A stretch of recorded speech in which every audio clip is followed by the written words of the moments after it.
The 1950 South final, Tom. But you recall those names Oh, I do. 75 years ago, like. Oh, sure. Well, no.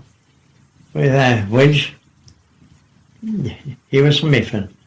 Back the road from Bud's, there was a thatched house at the right hand side. Liam O'Sullivan, Tom Keefe, sure. Paddy McNamee. They were the McNamees, the school teachers outside. And Michael McNamee and Lee McCarthy. We played Tom Ryan, Michael McNamee and Lee McCarthy. We were the half-back line. Paddy Bulger, he's alive in Dublin. Jimmy Fitzgerald, sure. Oh, yes, yeah. Andy Ryan, he lived up in Barry Street. Eamon Noonan, one of the twins. Yes, yeah. Connie O'Dea, Michael Howard, Father Howard's brother. Oh, Glenroe. And David Noonan. Paddy Daly. Yeah. It was Paddy Daly. Who was the Samson Tom? He's from Galway. Oh, right, okay. And was it real tough hurling, Tom? Like, was it real? Yeah. And I tell you, there was no buses or cars picking you up. I drove the Pony and Trap again. It was a big honour to get the Pony and Trap. They were stuck dead now when to take them down to Kilfinane. I had a lorry delivering gravel for a time, and I took him in a lorry back taking. Yeah, we had no coach or anything. You just were the moat field above. You'd no selector or manager? Yeah, we had a kind of Michael O'Keefe Yeah. down the corner. He was very good. He did everything. Right. And he'd bring in fellas from outside for a final. Right. Yeah. there was nothing planned. You just went for it. There's no strategy. Yeah, I know. So that's, The 1897 team, some of them were still they were fading away, the last few of them. They were Gorty Brazil. Do you remember him? Oh, well, 1946 he died. he did. I know Gorty. I know Frank Dunvert. He had a brother, Mickey. Sean O'Hanley did, I did. Yeah. He was dead. His sister lived here alongside me, next door neighbour. There was a house there in the square. There was houses up along the lane there. Mrs. O'Gorman, at Christmas time, people would get a bag of coal. She wouldn't take it. And she had nothing more than any. She was only an ordinary woman. Her son was a bus conductor, Jack Gorman. He lived up in Scotland. Oh, yes, I remember, yeah. I know Mrs. Gorman. She wore a shawl.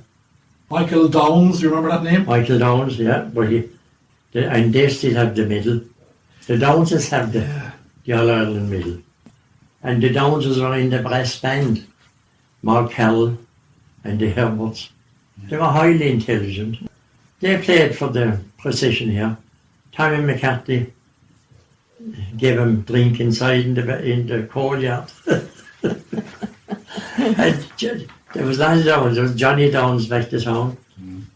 But the brass band, all those instruments must be someplace around the town. Yeah. Which was it? They're in some house. Which was like Kilfinane, they were a step ahead in lots of things like that. Unbelievable. Niels Fitzpatrick, he sang in the Savoy Limerick in the 40s. You couldn't get clothes or anything. You would have coupons. David Crawley rigged him out. And I remember I gave him a pair of black shoes with white here. This part of the shoe was white. And he sang for John McCormack. He was the John McCormack at Kilfinane. He was Fitz, he was lovely. And Christmas night then, to be midnight mass, Mick Reardon from Ballinanua, right. Celsus O'Connell, Tom Lyons, he was a school teacher. Yeah. God, they'd blow the roof off the church. A this every day, it is holy night. It was our centre. About the rural electric fit. I remember that as plain as could be. I was only young that, below in Charlie Fazil's. Lower Main Street. Yes, there's a double door there. Clancy is living in one of the houses. Down the road across the lock. Jack Tracy owned it, that. Jim Tracy's uncle. Right, okay. And he used to keep a boar. That's in my time. Yeah. And they'd walk, you'd see him walking through the town. Walking their house. But they used that as a base. They went out and they said when everybody would have electricity, and we believed it, to be for nothing. But That was another, like this easy. You would be very gullible at times. So the more electricity, the more repairs and the Yeah. more of everything. Yeah. It was a big thing then. Our farmers, they got milking machines. That was a huge, that was I can imagine. one of the best benefits. And so people had light. James Ryan then, and a brother of mine, Jim, they started up. Jim would have been an electrician. And James had the money. And they joined together. And they put in a milking machine for your father. Alpha Laval, Blood and butter. lawn chairs, yeah. Oh, yeah, I remember that. There was that now. And they had an ad on then. And the ad went something like this. Could Bing do it? Could Frank Sinatra do it? Sing when they're up to their neck in boiling water. Buy an electric kettle from Ryan and Ryan and listen to it do it.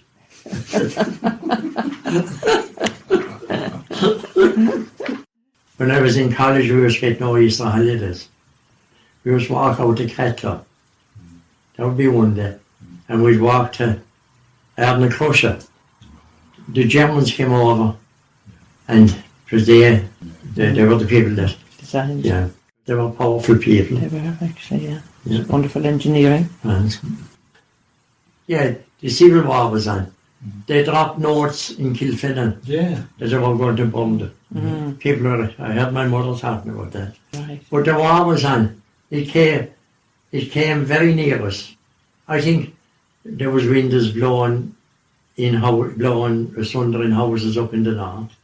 But a Wellington bomber came down in Charleville, maybe a mile outside Charleville on the Limerick Road, and we went back. I cycled back to see it. An aeroplane came down in a field belonging to Healy's, across from the school. Now belonged to Hennessy's of Spring Lodge. When I was young, when I went to school, an airplane came down. There were two-seat. And nothing happened, and he took off again. I had a sister. She got married in 37, and she had 8 children in Liverpool. And that was attacked because she was on the Mercy. Her family, she had 8 children. The house next door was bombed, and they escaped. But that was luck. And you'd listen to the radio at night for the latest news, would you? You'd listen to the radio if you had one. It didn't everyone had a radio. And there were dry batteries then. And you would get the battery charged. Jimmy Ryan down in the Low Bridge. Brendan. Right. Jimmy and Brendan, yeah. Yeah. And they had a wheel in the river in Yearfield. And by God, they had 12 volt electricity. They charged the batteries. I was taking them off my hand. And they charged. It was only 12 volt.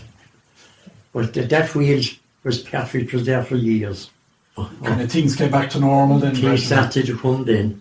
The electricity came and cars came. The cars came back in the road. We bought a new car in 37. And it was after road in 39. But I suppose there was still scarcity after the war, wasn't there? There was a lot of scarcity for a long time. Yeah. And I opened the garage in 54. And I sold Morris Minors. I sold 7 Morris Minors in 10 days in one go. Nobody, and there was no trade-ins. I trained Dave and his sister wife and Maud, the whole lot. And £500 for a car. An Austin, an A40, a Ford, Morris Minor. There was 3 or 4. There wasn't the £10 note between them. 500. Right. And no driving tests and those. No driving test, really. CD. Yeah. George Fizzell, he lived over in Ballyrigan, and he hadn't the balance to push a wheelbarrow. But I trained him how to drive. He was a Palatine, of He course. was a Palatine, they were terrible honest people. Were you familiar with all? Yeah, I you was, know. the Sherwoods, Yeah. the Fizzells, shoemakers and organisers, lovely people. Dinah Ricks, Dinah Ricks, she lived now, going up to where Tom Fox was. where Tom Fox was. And the Steves, Yeah. they were all Johnny Sherwood, he'd fix guns and all that. And he'd give haircuts. And they were handy. They were self. Yeah. I had 7 sisters and 2 brothers, and one Jim when he joined the Air Force, and he got a trade as an electrician, and then he went to America, worked in Alaska with a man from our party. Brosnan, a brother of Connie. Right. He's at home at the moment. He's a house here in Kilfinane. Dennis Brosnan. Dennis, yeah. Right. I have a photograph of Jim and Dennis. So have you a lot of nephews and nieces abroad? I have. My sister in England had 8, and I had a sister married in France. She has 1 son, he is alive.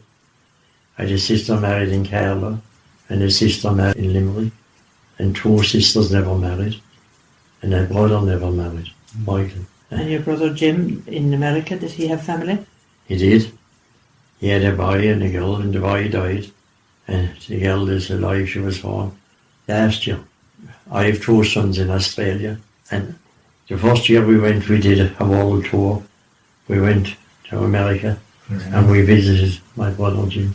He lived in Fair Oaks in California. There was a girl next door to me, Teresa Landers. She was killed in the war, going into an air raid shelter in London. Yeah. She was training to be a nurse. Was the Staker Wallace story discussed in your time, Tom? He was. Dr. Fitzgerald's sister married Mick Roach, and Paddy Roach said to me he was home on holidays and he died since. But I never know about that there was bodies buried in the grotto. But he said to me there'll be bodies found there. There's a lot of things you don't take any. I regretted that now. It all happened so quickly. Yeah. And my father always told me his Staker Wallace's head was hung up on the side of the market house. Yes. And there was no water in Kilfinane. And no, it was the same for everyone. You could be a doctor or you could be a solicitor. Or you could be a working person. It was the same for everybody. You had to go to there was a few water Pumps. pumps in the town. Yeah. And there was one in front of the creamery there. in the Yes, square. yeah. And the people would be drawing buckets of water.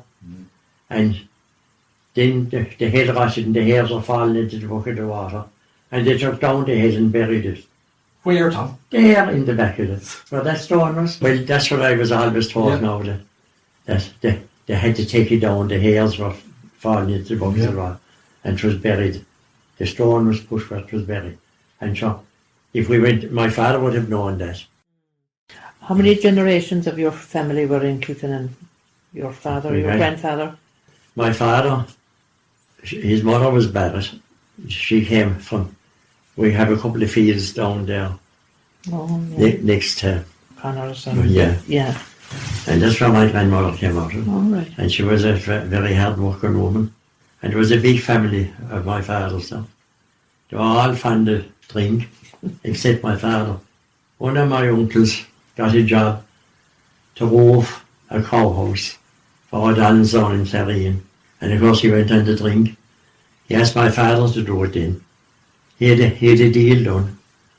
And he said to my father, a deal done, will you do it? And my father said he would. And he told me himself he tackled a donkey in car at 6 o'clock in the morning and went down to O'Donnell's and put the roof up. And he hadn't a bit boilers up to it until that evening. He finished it in a day. And O'Donnell's asked him to put a towel rail up, and he put it up, and they gave him tea and they looked after him. But he worked all day from 6 o'clock. His brother was waiting at the corner for him then for a sub. They were all top-class tradesmen. Yeah. John Flanagan's brother knew a few of them outside in America. And he said, the best. And my father was a top-class tradesman. Do you remember your grandparents? I never went, no.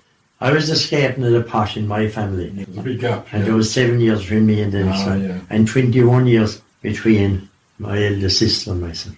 As my mother said, she lived to tell the tale. My mother was great. She was McNamara from Lavamalaga. But she was a great woman. Somebody said to me, had you on your father?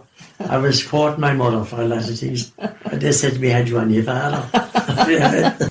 Carmel and Madge were educated over in Selly Park. In those days, that was something. They taught, and I've books now.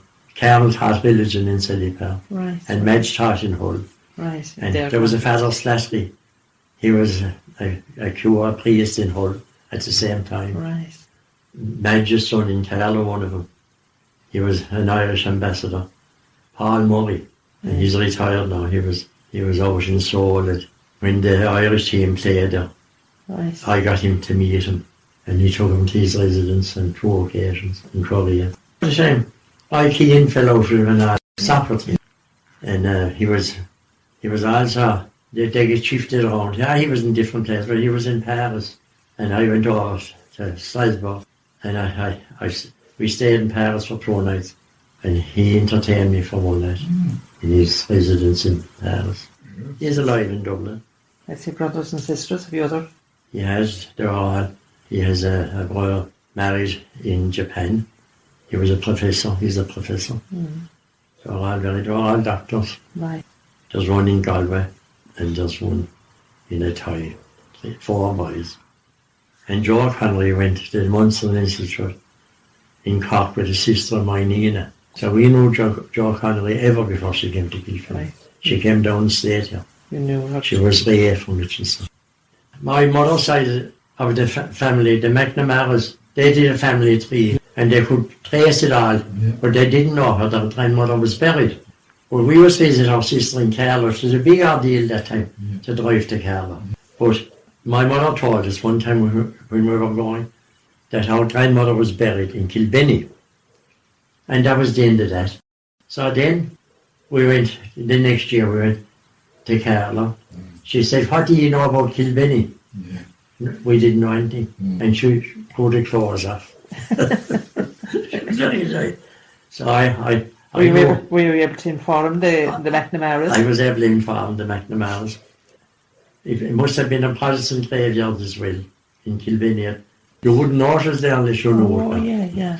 There's a laneway up there. There is a lane, that's you have it. Yeah. And I made inquiries anyhow, and I got permission from the minister in Clonmel. She is in charge, a Protestant minister. Right. But I asked her, because a few people put plaques up on the wall. So I got John Goggin to make a plaque. She's on the wall now as you go in the gate Right, okay. in Kilbenny. To remember my grandmother and grandfather. We had a workman, big fine from Ballyogo down alongside Thomas's Land. I put up a plaque to him outside Navy. I was there the day he was buried, but there's just stones, there's about 10 stones. Right. But I got it made. It is a square stone. John Goggin made it from Israel. I suppose couldn't afford to put up by its right. And there was people that could afford it. And didn't. But they didn't. Yeah. When we were going to the boys' school. And we had a great teacher, Mr. O'Sullivan. And he'd come on Saturdays when we'd be getting our confirmation. And I remember he told us if we were living in mortal sin, we were hanging over hell on a thread. And when you think back to things 80 years ago, Tom, does it seem a long time ago, or does it seem fairly recent? I was terrible looking. I married a great woman. And life was very good to us. We had a happy home, and we had greyhounds and horses and ponies for the children. And one thing, it was like steps of stairs. All my life went, Great to be able to say that. I was in Dublin in 2018 to see Limerick winning, and I was there a couple of All-Irelands. When my family were growing up, all the matches, I took them to Thurles, and my grandchildren, we never had any luck. And I was in Dublin when they were beaten by Offaly, and when they were beaten by Wexford. Bodwells, and Jimmy lived where Halpins are living now, Belleville, and there was a wicket gate. But Fancy O'Brien and Vincent, in the war years in the pony and trap, they came over to Jimmy Welch's on a Sunday. they get a bitch mated to a stud, Jimmy Welch had. Fancy, he went in through the wicket gate and up to the front door. How much? What is the fee dog? £12. And he walked away and Jimmy got the dog out to get him ready. But the O'Briens never went back. They hadn't the £12. And Jimmy Welch then, he bought a bitch from Con Murphy in Cork. Con Murphy had a draper shop in Cork. The GA man, was it? He was everything. He was ICC, he was big into the ground. In Patrick Street. Con Murphy had a very good breed of dogs. And he had a very good bitch called Sea Orders. If you dare. He bred a bitch off of her that won the Oaks in Clonmel. Amina, she won the Oaks. And they did everything. They have a terrible bad sleep. Jimmy Wells had. They wouldn't have hoped of winning the sleep she got, but she won. That was it. Now Vince O'Brien became a millionaire. But they hadn't the prize. But he was a great man to back horses, Vincent. Terrible nice man, and I know his brother Fancy very well. Do you know that there's an Enoch field on the way between here and Ballyargle? Is it outside of McGrath's Turn, is it? It's outside McGrath's Turn, belonged to Jack Winter. And they ploughed it. There was a compulsory tillage. Yeah. And you had to plough so much land, and Jack Winter, they found 2 ordens there. If you know the joy that those people gave us, all locals, once a year you'd have a dance behind in the hall, a mistletoe. It would be a big night. The doctors and the community and the fellas living above and shot, they'd all go to the dance. And Davy Grimes, he was a very good dancer. They lived there. His grandfather was in the Holland team. Davy was very stylish, and he worked for one of those ambassadors in Dublin, the Swedish ambassador, I think. If you opened the doors and things. And he worked in Blackrock in the college. And his brother said, so we did the best we could for him. We sent him to Blackrock. Davy Grimes was a great dancer. And they did play then. John Meade and Robert O'Sullivan's father, I'd say. Robbie. Mick Regan. Well, I'll tell you something. They're talking now about Hardy Styles. Kathleen Fitzgerald. And James Ryan. James Ryan, yeah. And there was a few more now. They were very good. Outstanding. But that's the only thing we had. Yeah, I The suppose. Davy Strive. It was a personal thing. They were there on the stage in front of you. Of course. We all know him. But from McRegan, he'd draw tears from a stone. Yeah. God, he died a young man, didn't He he? did. There was these tradition, when somebody passed away, they'd stop the clock, for example. If people died, the clock would stop. Don't ask me why, But that's a fact now. And my own wife told me that when our father died, the clock stopped. Of its own accord. Yes. Whether it was out of wine, but they lifted it. It lifts up. But I don't know. As far as I'm concerned, November would be for the souls. Would be a time to pray for the souls. I have, and when it was battery candles, now I did lighting there in the hallway. And the Banshee, did you ever hear Or that? the Banshee. And that, I suppose it's the people used to hear it. The moat, was there any voices or music heard from the moat ever? No, the moat, the fairies, we always heard tell of the fairies up in the moat. That's all I know about it. But you see, children had nothing to do. It was a great place to go. And the horses went up there once a year, maybe or twice a year, and cattle would go up there. They're sacred things now. No one want to interfere. So the Jap, he bulldozed them out. And within 3 or 4 weeks, he was killed. I wouldn't like. There was a mass pat when the Palatines came. The Kilfinane people weren't too happy with him. Gascoignes, as was the Gascoigne estate at him. But they gave him a mass pat to the church. And it was a part of their life. The moat was a part of their life. And if Kilfinane won a South Final, they get a few sticks and put them together. Did you ever hear of a tunnel from Martelstown to the moat? I know more about that now. There's just plenty of tunnels up there. One of them, during the war years, it broke down up there. Mikey had it mapped. My brother Mikey would be big into all that. I saw another tunnel. A man called me to see it that built a house near it. And he saw the perfection of it. And you see, across the road from it is Donny Leahy's field, and that was a graveyard. This was perfection. Yeah. These were passages that they used. Passages. That they But- used for. You would have to lie down like Yeah. to go on them. Yeah. Which is a fact of life now, people that interfere with. There's no reason like it. You wouldn't know what Yeah. It's I wouldn't be touching them anyway. I wouldn't encourage Tommy anybody Sullivan- belong to me to touch them either. a penny a day, my father told me. They built the wall around Castle. Yeah, that's stone. right, yeah. It's easy to say that now, but that stone had to be quarried first and shaped. Go down to the church. Well, Oh, it is fabulous. to see every stone in that church, and there was no JCBs, and to see the pillars, their perfection, they could do with their hands. But so I It was saw, done in the quarry, seemingly. All that Yes, shaping and that but cutting. to mark out, to imagine, to do it in those days, so all you would have if you had a drawing, even, to get a stone and cut it and get the next one, Yeah. and just imagine it.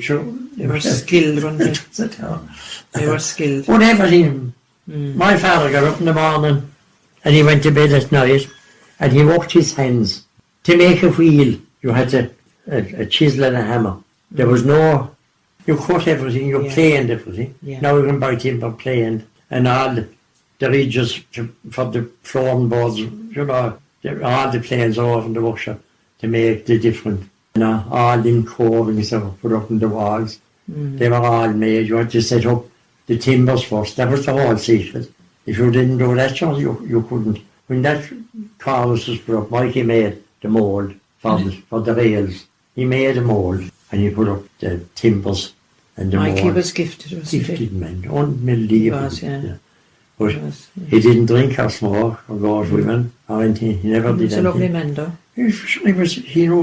He was highly intelligent about maths and getting the diameter of tanks. Tom Lang just come up to all that stuff. Oh, I can tell you, you make no mistake if you would Mikey Ryan help you. Look at the lovely place the night we had tonight now. And it cost nothing. And I love people.